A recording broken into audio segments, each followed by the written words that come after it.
और इनके हिसाब से निवेदन करूंगा मंच पर अपना स्थान ग्रहण करें।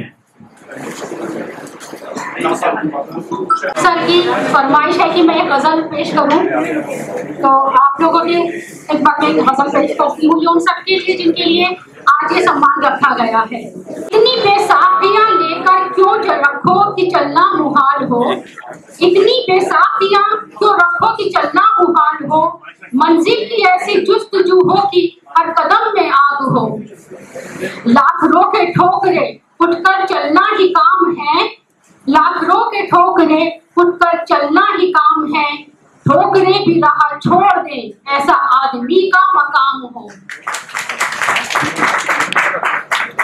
दर्द क्या है, दर्द जिंदगी के साथ है, दर्द क्या है, दर्द जिंदगी के साथ है, ऐसा चलना है हमें कि दर्द भी ज़ेर बार हो।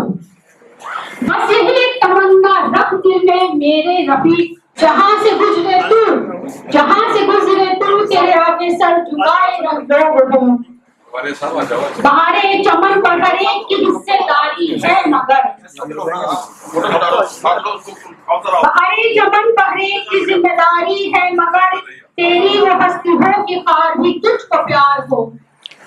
खाक में मिलकर ही जमीन का हुआ जाता है हुमा, खाक में मिलकर ही जमीन का हुआ जाता है हुमा। हमारे बीच हमारे मुख्य अतिथि विजेंद्र बड़गुजर जी, केसी सिंह जी और अभी हाल ही में आईएएस की परीक्षा उत्तीर्ण की राजोरा जी हमारे बीच में है। एक बार जोरदार तालियों से उनका अभिनंदन करें।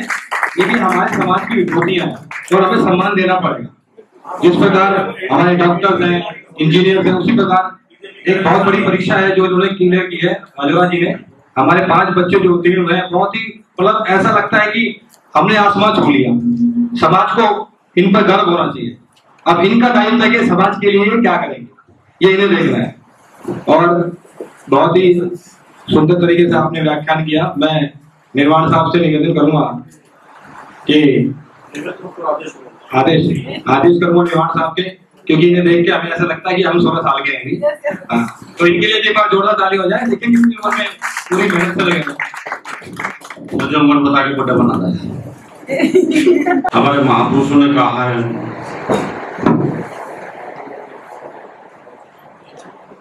कि कोई भी कार्यक्रम करना है तो कोशिश करो समय से हो जाए। 2 बजे का टाइम था,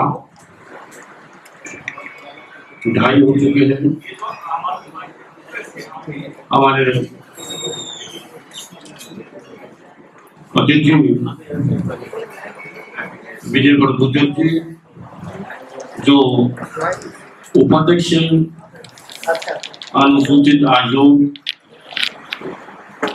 हरियाणा सरकार के, उससे और हमारे दूसरे अतिथि इंजीनियर जो हमारे समाज के बहुत बड़े स्पेशल डायरेक्टर जनरल केसी सिंह जी, भाई नीतीश राजोरा जी और हमारे प्रधान विजेंद्र जी से अनुरोध करूंगा कि वे जाएं और दीप प्रज्वलित करके आज के इस कार्यक्रम का विधिवत उद्घाटन करेंगे।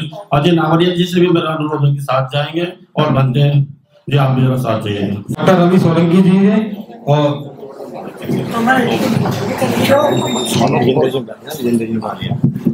हमारे अतिथि विजेंद्र जी, जल्दी आगे जाइएगा।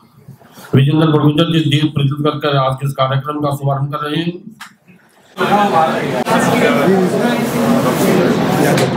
कीर्तन चक जी से कहूँगा कि जरा इधर ध्यान आकर्षित करें और एक आध कविता जब तक सुना दें जब तक जरा कार्यक्रम आरंभ हो। कीर्तन चक जी, जोरदार तालियां। आई तो आई है बहार, आप आए तो आई है बहार, आपका स्वागतम बार बार, स्वागतम स्वागतम स्वागतम। आज मौसम खुशी का, समा प्यारे का, हम सभी मिलकर करें स्वागतम आपका, स्वागतम स्वागतम स्वागतम। आप से चाहते हैं ये आशीष हम, आगे बढ़ते रहें ना रुके ये कदम।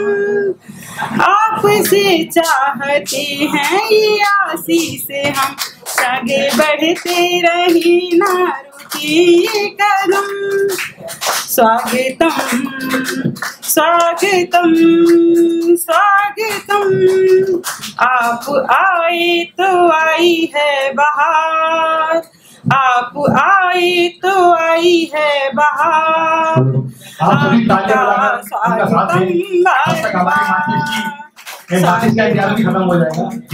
स्वागतम स्वागतम। Thank you. हमारे बीच हमारे मुख्य अतिथि माननीय मुंशी रामपाल जी आ गए हैं। मैं निवेदन करूंगा सभी से खड़े होकर उनका अभिनंदन करें और तालियां बजाकर उनका स्वागत करें। हमारे बीच में मुंशी रामपाल पूर्व सांसद, हमारे समाज की शान और आन बान शान। देखिए कल रात को ही इनका फोन आया कि इतना शानदार कार्यक्रम हो रहा है और आपने मुझे याद नहीं किया। लगता है माती सिद्धि के चक्कर में नहीं मिल रही थी। मुझे रामपाल जी ने आना था तो इस वजह से शायद ये विलम्ब हो रहा था। आपको भी थक जाएंगे आप। देखिए हमारे साथी कह रहे कोई नहीं, हम खड़े रहेंगे। तो कह रहे जब आप मैं नहीं थक सका तो आप कैसे थक सकते। बहुत बहुत धन्यवाद प्रभुता जी। ये बताता है कि कितना जोश और लगन है हमारे लोगों के बीच कि कोई भी बाधा हमारे जुनून को रोक नहीं सकती। कोई भी कड़ी ऐसी नहीं है जिसे जोड़कर हम आगे ना बढ़ें।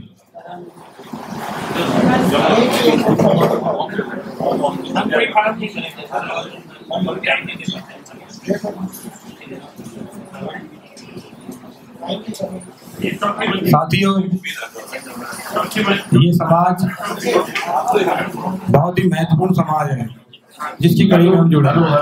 जोरदार तालियों से हमारी दूसरी जो शान है समाज की, अपने समाज की, डिम्पी राजौरा। राजौराओं की बाहर आई हुई है। 3 राजौरा IAS बन गए। सिद्धांत के भाई नीतीश राजौरा, उनका क्लियर हुआ था और उन्हें कहा डिम्पी को मेरी छोटी बहन चिंता नगर अगली बार 13 नंबर। तो उनकी उस बात को बहन भाइयों ने बेटी ने पूरा कर दिया। मैं जो इस बेटी का बहुत बहुत अभिनंदन करूंगा। तीसरे IAS भी निखिल कुमार जी वो भी हमारे बीच में आ गए हैं। अब सभी मुख्य अतिथि टीम प्रोजेक्ट कर कार्यक्रम को आरंभ करेंगे। मैं निर्माण साहब से भी निवेदन करूंगा वह भी चले जाएं। विधिवत कार्यक्रम आरंभ होने जा रहा है। न जाने आप लोगों को देखकर मुझे भी जोश आ गया। थोड़ी देर पहले तो मैं होश को बैठा था। रत्ना जी कोई भी क्षण इधर उधर नहीं होना चाहिए। हमारे ACP दिल्ली पुलिस की शान जयपाल सिंह मंबोरिया जी हमारे बीच में आ चुके हैं। जोरदार तालियों से उनका स्वागत करेंगे। बताओ क्या करना है। बोल दुर्गानाथ जी महाराज की। कड़ी समाज जिंदाबाद। नारी के सम्मान में हमारे बीच में अजय नावरिया जी हैं। और अजय नावरिया जी वो शख्सियत है जिनकी किताबें अन्य विश्वविद्यालयों में पढ़ाई जाती हैं। और एक किताब मैं भी चुरा के ले आया था। जामिया यूनिवर्सिटी के अंदर प्रोफेसर हैं, अनेकों किताबें लिख चुके हैं और शायद उनकी किताबें आपके घरों में नहीं मिली होगी लेकिन विदेश में जरूर मिल रही। मुझे अभी आदेश मिला है मेरे अध्यक्ष महोदय से कि आप अजय नावरिया जी का संबोधन जरूर करा लीजिए क्योंकि अजीब भी बहुत हैं। तो अजय जी अगर आप मुझे अनुमति दें आदेश तो प्रदेश में चलता है, देश में नहीं। तो जोरदार तालियों से स्वागत होना चाहिए, जिससे इनमें भी जोश आए और मुझे भी आ जाए जोश। अजय नावरिया, प्रोफेसर साहब अजय नावरिया, जोरदार तालियों। उद्घाटन भाषण बाद में, पहले संबोधन, क्योंकि हमारे प्रेरणा के स्रोत हैं। ऐसे लोगों से हमको कुछ सीख के जाना चाहिए। ये बच्चे मेरे बेटे हैं, ये कुछ सीख के जाएंगे तो अपने परिवार का ही नहीं, अपने परिवार के साथ साथ अपनी जाति का, अपने प्रदेश का और अपने देश का नाम रोशन करेंगे। आदरणीय प्रोफेसर अजय नावरिया जी।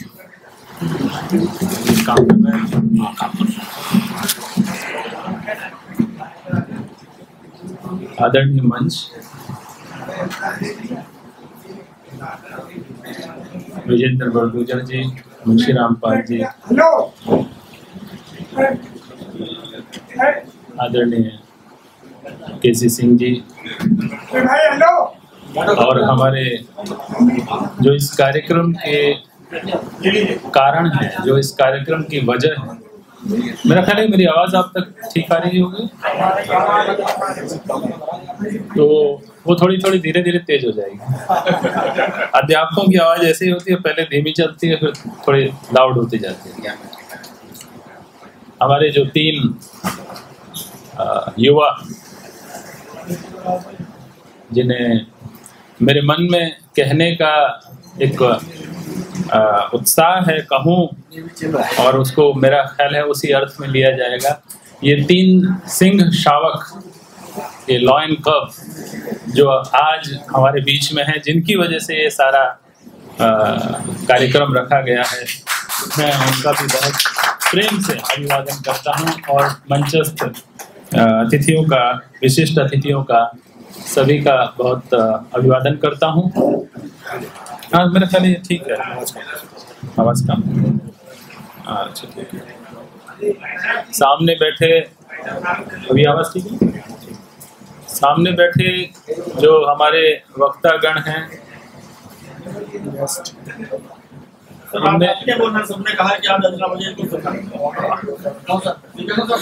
मैं उतनी तैयारी से तो नहीं आया था कि मुझे आपने कहा था सिर्फ 10 मिनट बोले। प्रोफेसर नावरिया जी के लिए मैं एक बात कहना चाहता हूँ कि हम सबको इस बात का गर्व है कि हमारे समाज में इतने बड़े संगठन हैं जो अंतरराष्ट्रीय, जोरदार तालियां। और इनके लिए ये बहुत छोटी बात है, ये करें कि मैं इस तरीके से तैयार नहीं गया। कभी भी रात को उठा के बोल दीजिए, ये सबको मोटिवेट करता है। मेरे जैसा प्रोफेसर कोई करते हैं, तैयारी की जरूरत नहीं पड़ती है, कहीं से कोई बोल सकता है। सामने बैठे सभी जो हमारे मुख्य वक्ता हैं, मैं उन सब का भी सादर अभिवादन करता हूँ। डॉक्टर साहब, प्रोफेसर सोलंकी जी ने, रवि सोलंकी जी ने अभी जिन शब्दों को कहा, उसके लिए मैं बहुत आभार प्रकट करता हूँ। मैं नहीं जानता कि मैं इस योग्य हूँ कि नहीं हूँ, मगर जब आप लोग कहते हैं तो एक संतोष होता है कि जिस रास्ते पर हम चले, जिस राह को हमने पकड़ा, उस राह पर हम कुछ समाज को दे पाए। और ये संतोष कि हम कुछ समाज को दे पाए, ये बहुत बड़ा संतोष होता है। मैं इसी लाइन पर आगे बढ़ूंगा, मगर उससे पहले जो हमारे दूसरे अतिथि यहाँ बैठे हैं, जिनकी वजह से कोई भी कार्यक्रम सफल होता है, ये जो श्रोतागण हैं, ये ना हो तो सारे कार्यक्रम चौपट हो जाते हैं। तो आप लोगों का बहुत अभिवादन करता हूँ, बहुत आप लोगों का सम्मान करते हुए आगे बात करूँगा। इसके अलावा इस संस्था के जो पदाधिकारी हैं, उनका बहुत धन्यवाद, उनका बहुत अभिवादन इस बात के लिए कि वो हर इस तरह के कार्यक्रमों को, विजेंद्र सिंह जी हैं और दूसरे लोग हैं, YP सिंह जी हैं, उन सभी, कछवाया जी हैं, अच्छे, अभी तो केतन भी जुड़ गए हैं, देखा मैंने। तो आप सभी लोगों का भी मैं बहुत सच में इस बात के लिए शुक्रगुजार हूँ कि आप लोग ऐसे कॉजेज को, ऐसे कारणों को पकड़ रहे हैं जिनसे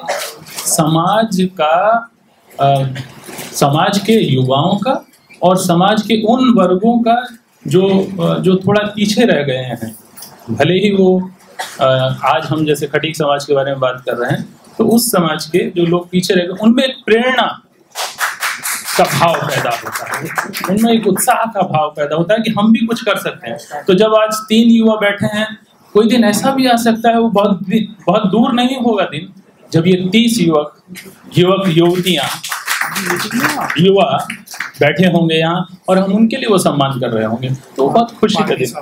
आ गए, चलिए बहुत अच्छी बात है, आने दीजिए, मैं चुप हो जाता हूँ। उनका हमारे बीच हमारे आज मुख्य अतिथि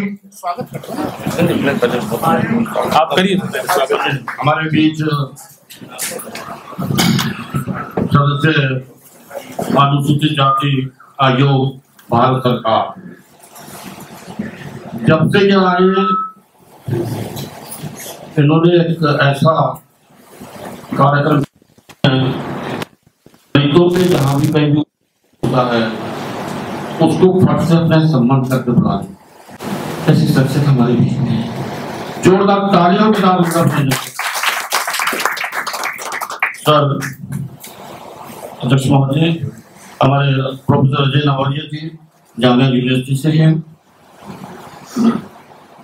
देश में ही प्रदेश इनका सुनने के लोग वालियत होते हैं, तो हमारे की चाहत थी कि जब तक आए इनका अभिभाषण चालू करें, और इनकी चाहत ये थी कि जब आप आ जाए तो मैं चाहूँ आप आ गए। बहुत बहुत धन्यवाद अजय नावरिया जी, अपने कंटिन्यू रखेंगे। ये धन्यवाद आपका निर्वाण जी। ये मुझे पता नहीं क्यों वैसे प्रसंग तो है, मगर तुलसीदास जी की एक तो पंक्ति याद आ रही है, जिनके जिनके सत्य स्नेह ताब मिले है न कछु संदेह हो। तो आपने जैसा कहा कि मैं सोच तो यही रहा था कि मुख्य अतिथि आ जाएं उसके बाद मैं कुछ बोलूं, और शायद वो चाहत पहुंच गई और आप आ गए, और मैं अब आपके साथ आपका बहुत बहुत अभिवादन करता हूं। सुभाष रामनाथ पारदी जी माननीय सदस्य हैं राष्ट्रीय अनुसूचित आयोग के, आपका बहुत धन्यवाद, आप आए और हम लोगों को आशीर्वाद दे रहे हैं यहाँ आज। मैं बात पर आता हूँ क्योंकि बहुत लंबा समय नहीं है अब हमारे पास बात करने के लिए। देखिए, हमें सबसे पहले किसी भी समाज को, मेरे जो 3 युवा लोग हैं उनको ध्यान में रखकर मैं कुछ बातें कह रहा हूँ। किसी भी समाज को समझने के लिए हमें समझना होता है उसकी सोशल रियलिटी को। सोशल रियलिटी का मतलब है सामाजिक यथार्थ क्या है।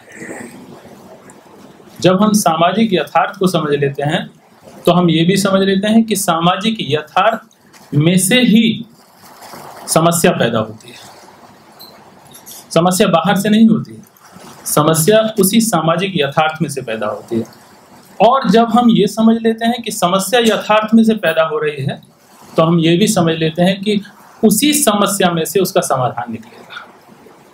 ये मैं आप लोगों के लिए विशेष रूप से इसलिए कह रहा हूँ कि अभी आप ट्रेनिंग पर नहीं गए हैं, अभी आप लॉइन कब हैं, मगर जब ट्रेनिंग कर चुके होंगे आप शेयर हो जाएंगे, तब हमें बोलने की जरूरत नहीं पड़ेगी। आप हमें बहुत सारी चीज़ें आप हमें अपडेट कर सकते हैं।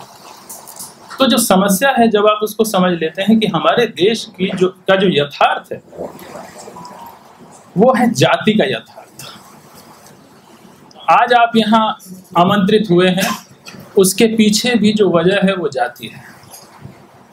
पूरा विश्व जो है वो अलग अलग रियलिटीज के कारण बटा हुआ है। कुछ जगहों पर धर्म के आधार पर बटा हुआ है सामाजिक यथार्थ, कुछ जगहों पर नस्ल के आधार पर बटा हुआ है, कुछ जगहों पर वर्ग के आधार पर बटा है। हमारा देश यानी ये जो उपमहाद्वीप है, ये जो भारतीय उपमहाद्वीप है, ये पूरी तरह से जाति आधारित है। और इस जाति की स्थिति उपस्थिति ऐसी है, आप हैरान होंगे कि भारत के ही धर्म नहीं बल्कि वो धर्म जो बाहर से आए उनमें भी जाति ने एंट्री कर ली, उसके पूरे जो एक लौह कवच को तोड़ दिया।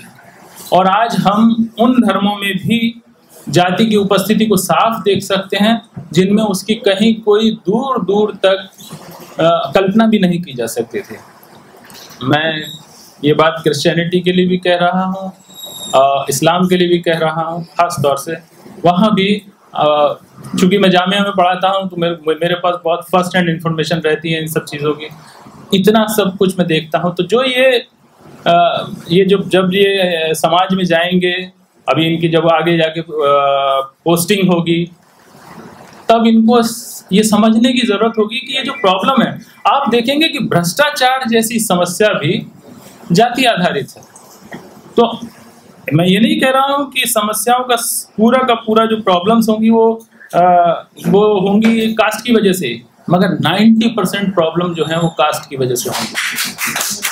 अगर आप इस रियलिटी को समझ जाएंगे, जैसे ही आप इस रियलिटी को समझ जाएंगे कि प्रॉब्लम कहीं ना कहीं कास्ट में है, आप सॉल्यूशन ढूंढने में तुरंत देर नहीं करेंगे, क्योंकि आपको पता है कि इसकी जड़ में हमें जाकर देखना है कि ये कहाँ से शुरू हो रही है।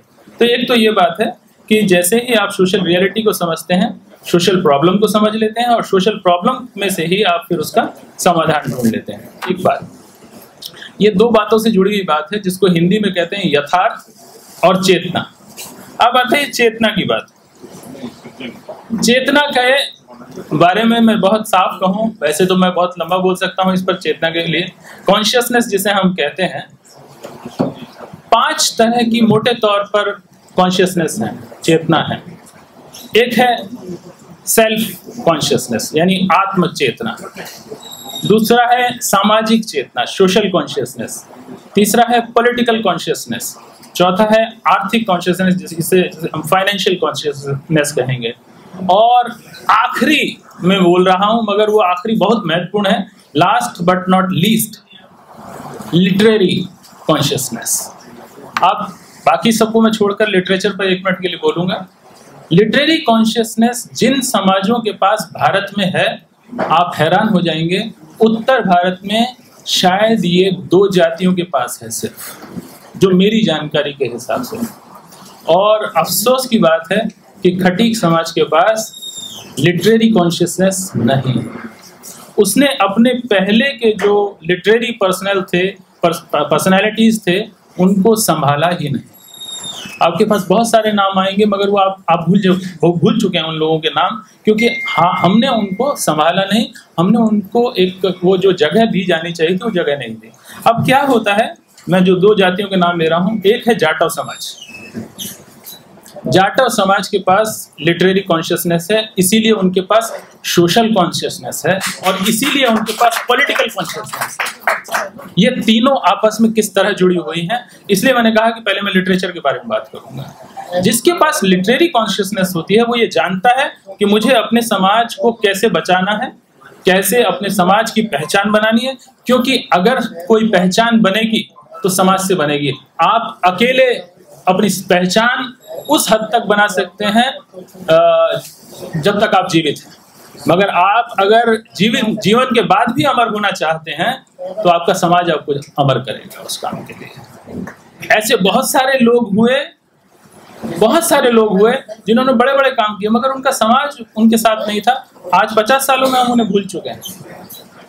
तो ये जो एक तो मैंने कहा कि जैसा कहा कि जाटव समाज के पास है, हाँ सोशल कॉन्शियस, लिटरेरी कॉन्शियसनेस जो है, आपको ये समझना होगा अगर लिटरेरी कॉन्शियसनेस दूसरे किसी समाज में है, आप वो बहुत अच्छे से जानते हैं वो दूसरा समाज कौन है, और मैं कह रहा हूँ मुझे उसमें कोई खुशी है मुझे इस बात की, वो इतने कॉन्शियस हैं, इतने जागरूक हैं, इतने अवेयर हैं, वो है ब्राह्मण समाज।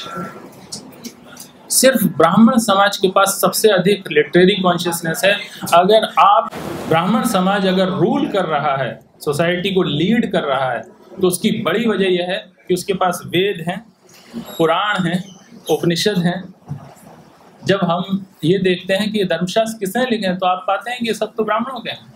आपका कौन सा लिखा हुआ उपन्यास है? हालांकि इस विषय में मैं एक बात और जोड़ देना चाहता हूँ, आप लोगों को कोशिश करनी है आगे जाके, आप लोगों को नहीं, जो एकेडमिक्स के लोग हैं उन लोगों को कोशिश करनी चाहिए कि हमें ये देखना चाहिए शुरू में क्या था। मैं इसलिए बोल रहा हूँ ये बात क्योंकि मैं लगभग 12-14 साल हिंदू धर्मशास्त्र पढ़ा चुका हूँ जामिया में। मैं पहला दलित समाज का व्यक्ति रहा जिसने पूरे देश में हमारे जिसने हिंदू धर्मशास्त्र पढ़ाया। तो चूंकि पढ़ाया इसलिए मुझे पढ़ना भी पड़ा। तो इसमें मेरा कोई बहुत बड़ा काम नहीं है, जितना बड़ा काम बाबा साहब अम्बेडकर का है। आप अगर जब उनको पढ़ते हैं तो आपके एक एक करके जैसे जाले साफ होने लगते हैं और आपको साफ दिखाई देने लगता है, साफ सुनाई देने लगता है।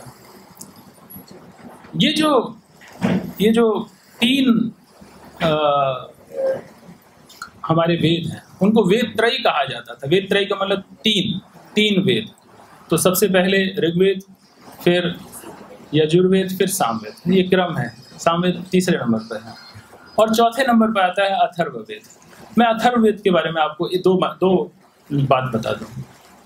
अथर्वा नाम के ऋषि के उस पर ये इसका नाम अथर्ववेद रखा गया, मगर अथर्ववेद के अंदर वो सब चीजें नहीं थी जो किसी वेद को वेद बनाने के लिए जरूरी होती है। इसलिए ब्राह्मणों ने उसको लंबे समय तक वेदों में शामिल नहीं किया। इसकी एक बड़ी वजह यह है कि उसमें चिकित्सा, जादू, टोने और तमाम तरह की जो हमारे सामाजिक जीवन में चीजें चलती थी उन सबको भी शामिल किया गया था। तो जो चौथा वेद है ये बहुत बाद में स्वीकार किया गया। 3 ही वेद थे, बताना? हाँ ठीक है, आप बोलिए। तो ये 3 ही वेद थे। एक दूसरी चीज अगर आप देखेंगे पुराणों में 2 डिवीजन हैं। एक है वैष्णव पुराण है जिसमें विष्णु से संबंधित है। डॉक्टर साहब आपकी तरफ देख रहा हूँ। एक विष्णु से संबंधित है और दूसरे शिव से संबंधित है। और आप पाएंगे कि वो दोनों एक दूसरे के भयानक विरोध में हैं। एक वर्ण व्यवस्था का समर्थन करने वाले हैं और दूसरा वर्ण व्यवस्था को न मानने वाले हैं। तो ये जैसे ही ज्ञान की परंपरा को आप ठीक से जानने लगते हैं तो आप एक नई चीज समाज के सामने दे पाते हैं। एक नई चीज आप समाज के सामने दे पाते हैं और समाज का मार्गदर्शन उससे होता है। आप तीनों के लिए जो मेरे मन में ये बात थी, जो मैंने शुरू में कही, कि जब आप सर्विस में जाएंगे तो आपके सामने ऐसी कई स्थितियां होंगी, मगर अगर आपको पहले से अपना कर्तव्य, अपना धर्म, मैं धर्म कह रहा हूं पहले ही स्पष्ट कर दूं कि मैं धर्म क्यों कह रहा हूं, आप लोग कहीं अन्यथा ना लें। सभी लोग, गीता के 9वें अध्याय में ये बात आती है जब वो अर्जुन को समझा रहे हैं तो उसमें एक पंक्ति वो कहते हैं, स्वधर्मे निधनम श्रेया, स्वधर्मे निधनम श्रेया परधर्मो भयावह। अब इसका मतलब ये है कि हम जो इतने सारे लोग बैठे हैं, लगभग इसमें से मैं मान के चल रहा हूँ 95% एक ही जाति के लोग होंगे, 5% कुछ और दूसरे जातियों के और दूसरे वर्गों के लोग भी होंगे। मैं 5% मान रहा हूँ। सभी पढ़े लिखे हैं, स्त्री हो पुरुष हो, सभी पढ़े लिखे हैं, ज्यादातर पढ़े लिखे हैं, मगर स्वभाव सबका अलग है। एक चीज जो सबको अलग, जो साइकोलॉजी में आप लोगों ने पढ़ा होगा, खासतौर से नवयुवकों ने, नवयुवतियों ने, इंडिविजुअल डिफरेंस, जो स्वभाव है। स्वभाव शब्द क्या है इसको 1 मिनट में समझ लीजिए। स्व माने होता है अपना, भाव माने भाव, भाव शब्द बना है भव से, यानी होना। हम जैसे पैदा हुए वो हमारा स्वभाव है। अब वो कहते हैं कि स्वधर्मे निधनम श्रेया। तो मैं ये बात आप तीनों के लिए कह रहा हूं, अगर आप ये पहचान लेंगे कि हमें ये करना है और ये नहीं करना है, और आपने ये पक्का कर लिया कि ये हमारे धर्म के अनुकूल नहीं है, यानी मेरे स्वभाव के अनुकूल नहीं है, तो आप उसमें सुख पाएंगे। स्वधर्मे निधनम श्रेया, अपने धर्म में अगर मौत भी हो जाए तो श्रेष्ठ है। पर धर्मो भयावह, दूसरे धर्म का काम करें, यानी अगर क्षत्रिय धर्म के हैं और ब्राह्मण धर्म का काम करते हैं, आप दुखी होंगे, भले ही आप बहुत पैसा कमाएं। आप अगर क्षत्रिय धर्म का, मैं गीता की बात कर रहा हूँ, यहाँ क्षत्रिय ब्राह्मण, मैं आपके स्वभाव की बात कर रहा हूँ। आप देखिए कि आपका स्वभाव अगर पढ़ने लिखने वाला है तो आपको उसी हिसाब से अपना आगे चयन करना होगा, चुनाव करना होगा कि मेरे लिए अगर ये डिपार्टमेंट है तो मैं किस डिपार्टमेंट में ज़्यादा कंफर्टेबल रहूँगा। ये सब चीज़ें जैसे ही आप पहचान जाएंगे अपने स्वभाव को, आगे आपके साथ आपके निर्णय लेने में आपको बहुत सुविधा होने वाली है। तो बहुत लंबी बात नहीं करूँगा। बाकी सब चीज़ें जो बाकी चेतनाएं हैं 4, वो इसी से जुड़ी हुई हैं, लिटरेरी कॉन्शियसनेस से। अगर आप इस लिटरेरी कॉन्शियसनेस को अपने समाज में स्थान दे सकेंगे, आपका इतिहास बन सकेगा। अफसोस की बात है कि आज भी हमारा खटीक समाज, कभी कह रहे हैं कुछ लोग विद्वान लोग हमारे समाज के, मैं बहुत पढ़ता रहता था उन लोगों को, फिर मैंने आखिर में आके सब बंद किया कि हम ठाकुर थे, राजपूत थे, क्षत्रिय थे, ओके मान लिया। अच्छा, अब दूसरी थीसिस ये दे रहे हैं कोई साहब कि हम लोग क्षत्रिय नहीं, हम ब्राह्मण थे और जो यज्ञ होते थे उनमें बलि चढ़ाने का काम ब्राह्मण करते थे। मैंने कहा बहुत अच्छा, ये दूसरी थ्योरी आ गई। अभी एक तीसरी थ्योरी आई, फिर कह रहे हैं कि नहीं साहब हम तो दलित हैं। अरे आप दलित हैं, क्षत्रिय हैं, शूद्र हैं, वैश्य हैं, कुछ भी हैं, जब तक आप अपनी जाति को मजबूत नहीं करेंगे, शक्ति संपन्न नहीं बनाएंगे, कमजोरों की कोई भी जाति हो वो व्यर्थ होती है, वो बेकार होती है, उसकी कोई इज्जत नहीं होती। तो इसलिए जरूरी है कि इज्जतदार बने, शक्तिशाली बने। धन्यवाद। हमारे आज के मुख्य अतिथि समाज पार्टी से जी से निवेदन करूंगा पुष्प अर्पित करके। डॉक्टर अम्बेडकर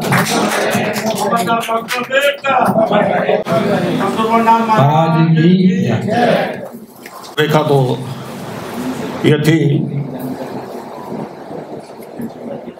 कि मुझे वेलकम एड्रेस करना था। मैं ज़्यादा न कुछ कहते हुए ये कहना चाहूँगा, अतिथि महोदय, ये कार्यक्रम जो हमने रखा, ये कार्यक्रम रखा कि हमारे समाज के 5 छात्र छात्राएं सिविल सर्विसेज के अंदर यूपीएससी से पास होकर आई और 5 के 5 उत्तर भारत की। इसलिए मैं वेलकम करना चाहूंगा पहले इन 3 साथियों का, और मैं चाहूंगा कि यहाँ आके अपना नाम भी बताते हैं, मैं भूल जाऊंगा।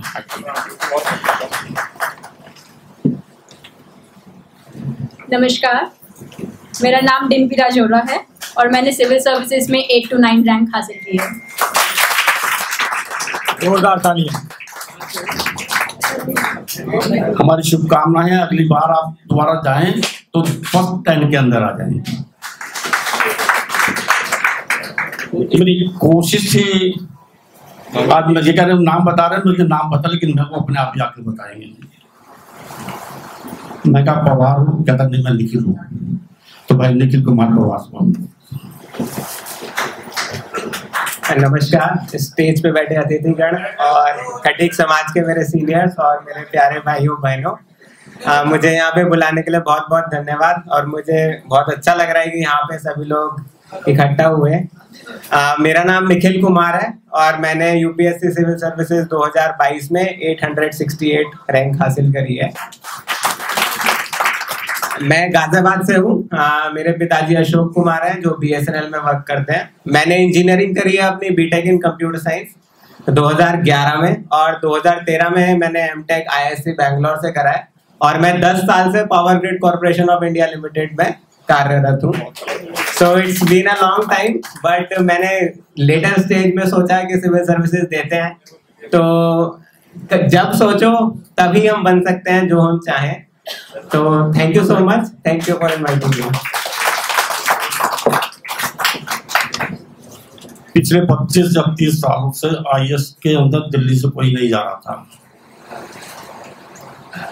तो करोल बाग से राजौरा ने कसम खा दी कि हम जाएंगे। 5 साल पहले मुकेश राजौरा आने वाले हैं, जो आज तिहाड़ जेल के अंदर बंद नहीं है, बंद लोगों को सुधारते हैं। उनके जो छोटे भाई थे नीतीश राजौरा, आज वो एसडीएम है श्रीनगर के अंदर, और वहां एक भी दंगा नहीं होने दे रहे। उनके छोटे भाई सिद्धांत, शायद सिद्धार्थ होना चाहिए था, सिद्धांत रख दिया घर वालों ने, बहुत शांत स्वभाव के हैं। तो मैं आमंत्रित कर रहा हूं सिद्धांत राजौरा को, जिन्होंने की पीढ़ी ने इस परंपरा को तोड़ा कि दिल्ली से आईएएस नहीं बनते। दिल्ली से आईएएस बनना आरंभ हो गया और उस रिकॉर्ड को इन 5 लोगों ने तोड़ दिया है। 3 जहां बैठे लोगों के संदेश आ गए हैं, बाद में पढ़ के सुना दूंगा। सिद्धांत जी के लिए तो धन्यवाद श्री अशोक निर्वाण जी का, इन्होंने मेरे बारे में मुझसे ज़्यादा कुछ कह दिया। तो मेरा नाम सिद्धांत राजौरा है और मैं करोल बाग दिल्ली में हमारा घर है। सिविल सेवा परीक्षा जो अभी 2022 में हुई उसमें मेरा 901 रैंक आया और ये मेरा पहला ही सीरियस अटेम्प्ट था। 2021 में मैंने ग्रेजुएशन किया Shri Ram college of commerce से और अभी होपफुल हूँ मैं कि कोई अच्छी सर्विस आएगी और देश के और समाज के लिए आगे आने वाले समय में हम अच्छा कार्य कर सकेंगे और अपने कार्यों से समाज के सभी बड़े बुजुर्गों को और सम्मानित लोगों को गौरवान्वित महसूस करवा पाएंगे। ऐसी उम्मीद है, आशा है और कोशिश रहेगी। धन्यवाद सभी का। इनको इसलिए बुलाना पड़ा, आज इन्होंने जाना है ट्रेनिंग के ऊपर, जैसा मुझे मालूम लगा। आगे की कार्रवाई चालू करते हुए मैं अब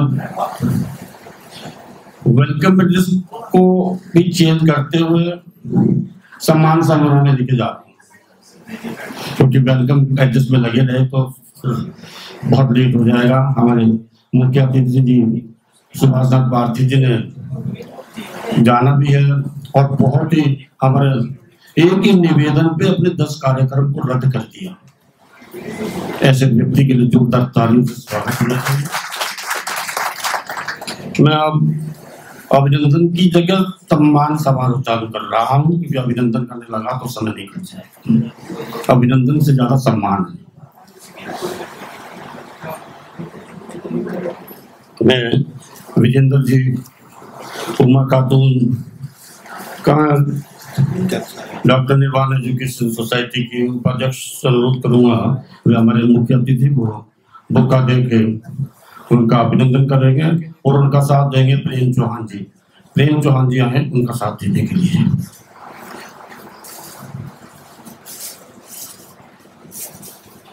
मेरे स्वागत समिति के सभी लोग तैयार रहे हैं और रत्ना जी ऐसा फैला देना कि लगे कि मेरी जात में भी दम है। सुभाष नाथ भारती जी का वेलकम करेंगे उमा खातून जो उपाध्यक्ष हैं डॉक्टर निर्वाण एजुकेशन फाउंडेशन के, और साथ में उनको समृद्धि चिन्ह भेंट करेंगे हमारे अध्यक्ष प्रिंस और विजेंद्र जी। जोरदार तालियां भी बजती रहे साथियों। आजकल ये समृद्धि चिन्ह का महत्व कम होता जा रहा है और मेडलों का ज्यादा हो रहा है, तो मेडल बना रहे हैं हमारे प्रेम चौहान जी। बहुत बहुत धन्यवाद। मेरा सौभाग्य है जिस व्यक्ति ने मुझे और मेरी पत्नी को संभाला। एक दिन ऐसा आया था, समाज का कार्य करते करते हम थक गए थे और सोचा कि छोड़ दो, तो सब व्यक्ति हमारे बीच में अभी मौजूद है। मुंशी राम पाल जी, उन्होंने आपको आके समझाया कि हार नहीं माननी, एक दिन जीतोगे। तो आज मैं आपके सामने खड़ा हूँ। मुंशी राम पाल जी का स्वागत करेंगे।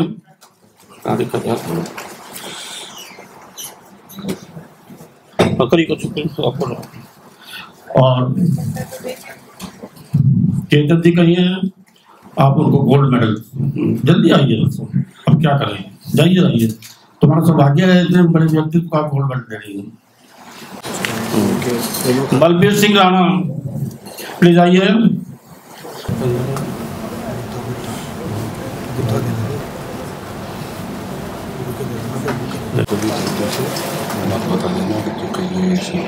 धन्यवाद सर।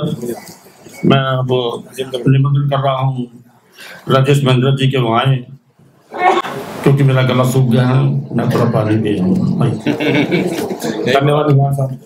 विजेंद्र बड़गुर्जर जी जो हमारे आज के विशिष्ट अतिथि हैं, उनका स्वागत कुसुम सबलानिया जी, भोगे देगे, बुधसेन वर्मा जी,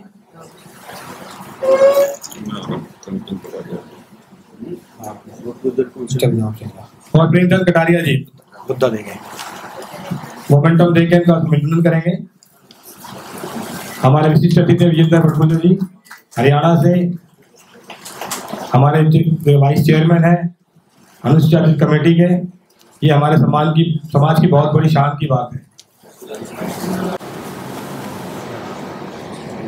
विशिष्ट अतिथि माननीय केसी सिंह जी का स्वागत सम्मान करेंगे। देवेंद्र सिंह जी, विजया जी, मैं माया अंतराज जी से निवेदन करूंगा वो आ जाए।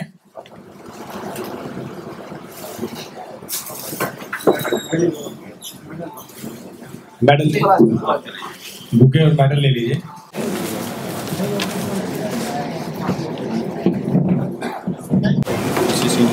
मेडल नहीं बनाना था, सामने ले लेना। कटारिया साहब आप भूल गए थे पहले। अब मैं हमारे नवयुक्त सील परीक्षा में उत्तीर्ण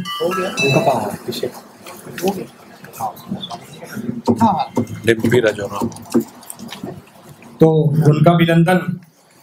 पहले मैं डिम्पी राजौरा जी से निवेदन करूंगा वो मंच पर आगे आ जाएं। शील्ड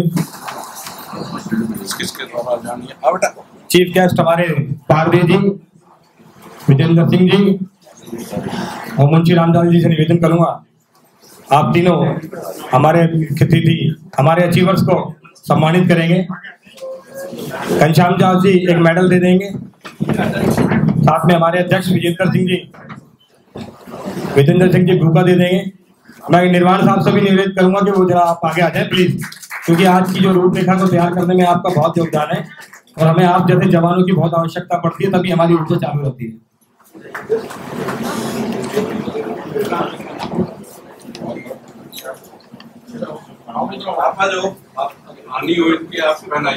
मैं डिम्पी जी की नानी जी से निवेदन करूंगा वो मंच पर आ जाए, क्योंकि हमारे आदरणीय हमारे माता पिता हैं और उनका हमारे साथ रहना बहुत खुशी की बात है। ये बहुत ही सम्मानित क्षण होते हैं जब हमारे अपने गार्जियन हमारे बीच में हो।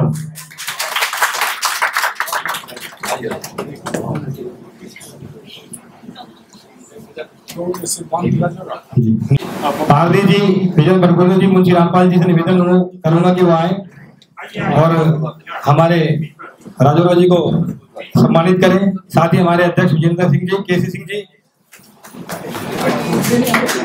निर्वाण साहब, घनश्याम कचवाया जी भी आ जाएं।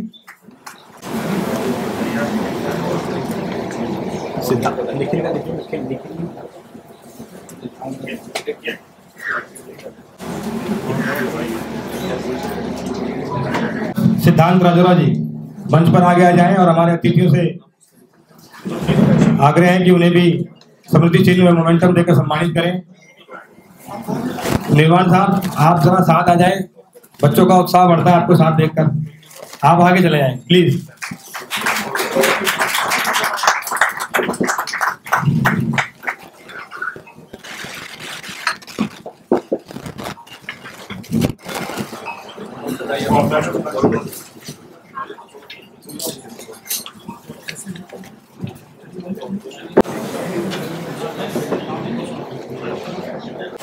अब मैं निखिल कुमार जी को आमंत्रित करूंगा। हमारे मुख्य अतिथि मोमेंटम व मेडल पहनाकर उनका अभिनंदन करेंगे। वीपी सिंह जी भी आ जाएं। वीपी सिंह जी जहां भी है मंच पर आ जाएं, बुके देकर स्वागत करें वीपी सिंह जी।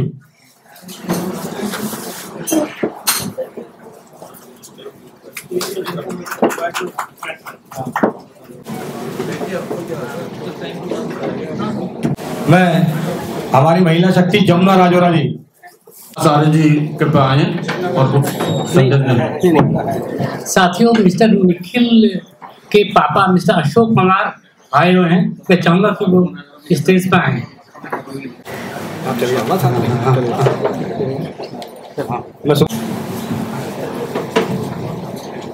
पारदी जी, विजेंद्र प्रभु जी, मुंशी रामपाल जी, सभी हमारे अचीवर्स का सम्मान करेंगे जमुना राजा। हमने एक और निर्णय लिया था कि जो हमारे गेस्ट है, जो हमारे प्रेरणा के स्रोत हैं,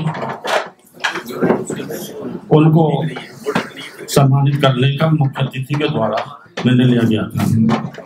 तो मैं पहले चाहूंगा प्रोफेसर अजय नावरिया जी आए, अजय नावरिया जी की ट्रॉफी निकालिएगा। भरत जी हमारे बीच में, जिनके 2 बच्चे IAS बने, 2 बच्चे 3 साल के अंदर, और उससे 2 साल पहले मैंने बताया था तो दीप्त स्थान दिल्ली में था कि IAS नहीं मिले, जिसको देखो प्रोफेसर बनना है, जिसको देखो इंजीनियर बनना है, और अंत में करेंगे कुछ नहीं मिलता, चलो स्वीपर बन गया। लेकिन उस IAS बनने की जो श्रृंखला चालू की थी वो मुकेश राजौरा जी ने की थी। आपको अभिनंदन। वो हम तो अपनी पीढ़ी की बात करेंगे। नरेंद्र जी आपकी बात मान ली, मैं अपनी गलती स्वीकार करता हूँ। हमारे बीच में इन दोनों बच्चों को शिक्षा के क्षेत्र में आगे ले जाने वाले हमारे साथी सुनील राजौरा बैठे हुए और आए और बच्चों से उनका स्वागत करेंगे हमारे सुभाष आर्य जी। और तीनों बच्चों से मैं कहूँगा आज अपने तुम्हारी पेरेंट्स आप साधु वाक्य पाते हैं। सुनील राजौरा जी को बहुत बहुत मुबारक है, धन्यवाद। मुझसे गलती हुई थी और जो गलती का सुधार मुझसे विजेंद्र प्रोफेसर जी ने करवाया। मैं आमंत्रित कर रहा हूँ जो जेल में भाषा का प्रयोग करते हो यहाँ ना करना। मुकेश राजौरा जी को आमंत्रित कर रहा हूँ, संदेश दे दीजिए, हेलो कर दीजिए, आके हेलो कर दीजिए, जहां दीजिए, हमें प्यार से मुकेश राजौरा जी ने जोरदार तालियों से जवाब दिया।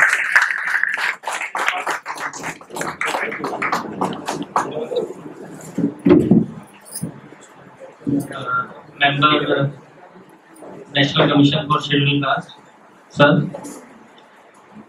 मेरे सभी वरिष्ठ परिवारजन, मेरे सभी समाज के मेरे बड़े,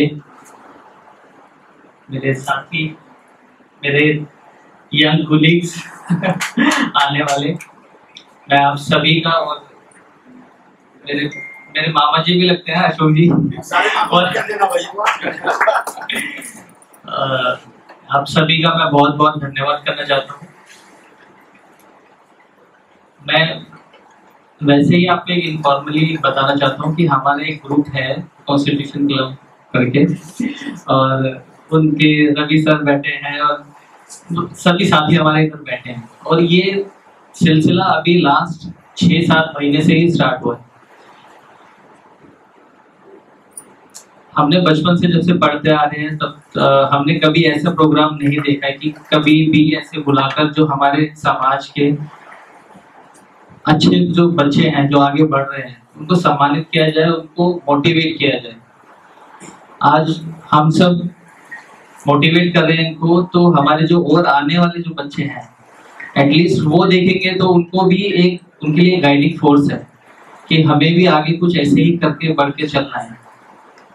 हमारा जो क्लब है कॉन्स्टिट्यूशन क्लब, उसमें हम रेगुलरली मिलते हैं और इसी चीज पर हमारा डिस्कशन होता है कि एक टर्म हमारे प्रोफेसर ये डॉक्टर साहब हैं, ये बहुत यूज करते हैं हमारे सोनकर साहब की पे बैक टू सोसाइटी, कि हम अपनी सोसाइटी को वापस कैसे पे करें जो उन्होंने हम सोसाइटी ने हमें दिया है। रवि सर हमेशा, डॉक्टर रवि सोनकर सर हैं जो हमेशा ये बात बोलते हैं कि हमारा खटीक समाज हमेशा से ग्रेट रहा है, बट हम उसकी ग्रेटनेस भूलते जा रहे हैं, और वो ग्रेटनेस हम इसलिए भूल रहे हैं क्योंकि हमें कोई बता नहीं रहा, और क्योंकि हमें नहीं बताया तो हम अपने बच्चों को भी नहीं बता पा रहे आगे। मैं सिर्फ इतना ही कहूंगा कि ये जब सिलसिला स्टार्ट हुआ है तो आई होप, आई विश कि हमारे समाज के और होनहार बच्चे जो हैं वो और आगे निकलते भी हैं, पर उनको कभी सामने नहीं आ पाते। आज अंकल जी ने, अशोक अंकल जी ने ये इधर कार्यक्रम जैसे स्टार्ट किया है, आई होप कि जब भी हम नए, जरूरी नहीं कि हम जो जिन्होंने यूपीएससी क्लियर किया है हमें सम्मानित किया जा रहा है, जो बच्चे इंजीनियर भी बन रहे हैं, डॉक्टर्स भी बन रहे हैं, अपनी लाइन में एक अच्छे लेवल पे पहुंच रहे हैं, उन सभी को हमें सम्मानित करना चाहिए। और सर मैं आपकी बात से बहुत सहमत हूँ कि जिसके पास मुकेश जी जो आप कह रहे हैं वो हम कर रहे हैं, इसके बाद बहुत कार्यक्रम चालू है। सर बहुत बहुत धन्यवाद अंकल जी। और मैं इस बात से बहुत सहमत हूँ कि जिसके पास जो रिसोर्स है वो रिसोर्स समाज को दे, अगर उन लोगों को दे जिनके पास रिसोर्सेज नहीं है, तो ये हमारा कलेक्टिव एफर्ट्स रहेगा कि हमारा समाज आगे बढ़े। इसमें हम अभी तक कोताही बरतते आ रहे हैं, बट आगे नहीं बढ़तेंगे, हम ऐसा प्रण लेते हैं। Thank you sir. Mission club का जो क्लब बनाया है वो क्लब 2 महीने के अंदर कंस्टिट्यूशन क्लब के अंदर आप सबको आमंत्रित करें। मैं कंस्टिट्यूशन क्लब के सभी सदस्यों का आभार व्यक्त करता हूँ, क्योंकि वहाँ कार्यक्रम करने का मतलब सरकार के अंदर मैसेज देना है। अनुमति लेनी चाहिए, नहीं तो मेरा बिल काट देंगे। मैं यहीं से आरंभ कर रहा हूँ। ये अचीवर्स हैं, ये डॉक्टर्स भी बने हैं, मुकेश जी इनमें डॉक्टर भी हैं, जो बीटेक भी हैं, एमटेक भी हैं, और मैथमेटिक्स और तो कोशिश कर रही है। हमारी शुभकामनाएं डॉक्टर। हमारे चैनल बहुजन दस्तक को लाइक, शेयर, सब्सक्राइब देखना मत भूलिएगा। जय भीम, जय भारत, जय संविधान, नमो बुद्धाय। धन्यवाद। चैनल आर्थिक समस्या से गुजर रहा है। अगर आप बहुजन समाज में बाबा साहेब अम्बेडकर और तथागत बुद्ध की विचारधारा को अधिक से अधिक लोगों तक पहुंचाना चाहते हैं तो हमें आर्थिक सहयोग प्रदान करें, ताकि हम अपने चैनल के माध्यम से देश विदेश में समता, बंधुता, एकता और संवैधानिक अधिकारों को ज्यादा से ज्यादा लोगों तक पहुंचा सकें। आप अपनी सहायता राशि नीचे लिखे खाते में जमा करा सकते हैं। खाता धारक गौतम रत्ना, खाता संख्या 3169576865 IFSC कोड SBIN 0060336, बैंक भारतीय स्टेट बैंक। आप हमारे बैंक खाते का विवरण स्क्रीन पर भी देख सकते हैं। जय भीम, जय भीम। मैं गौतम रत्ना आपका बहुजन फिल्म प्रोडक्शन में स्वागत करता हूं, और आप हमारे प्रोडक्शन हाउस के अंदर अपना कैरियर बना सकते हैं as a film director, as a producer and actor and actress and editor and cinematographer also. अगर आपको फिल्म से रिलेटेड कुछ भी प्रोजेक्ट आपको बनवाना है तो हमारे पास में पूरा सेटअप है, जिसमें फिल्म कैमरा है, शूटिंग लाइट्स है और एडिटिंग है। सारा A to Z एक ही जगह पर आपको हमारे यहाँ पर मिल जाएगा। तो दोस्तों आप हमें कांटेक्ट कर सकते हैं हमारे नंबर्स पर 9810085714 और 8510005714। हमारे वेबसाइट पे विजिट कर सकते हैं www.filmserviceindia.com, और हमें मेल भी कर सकते हैं gautamfilmsproduction@gmail.com पर। धन्यवाद।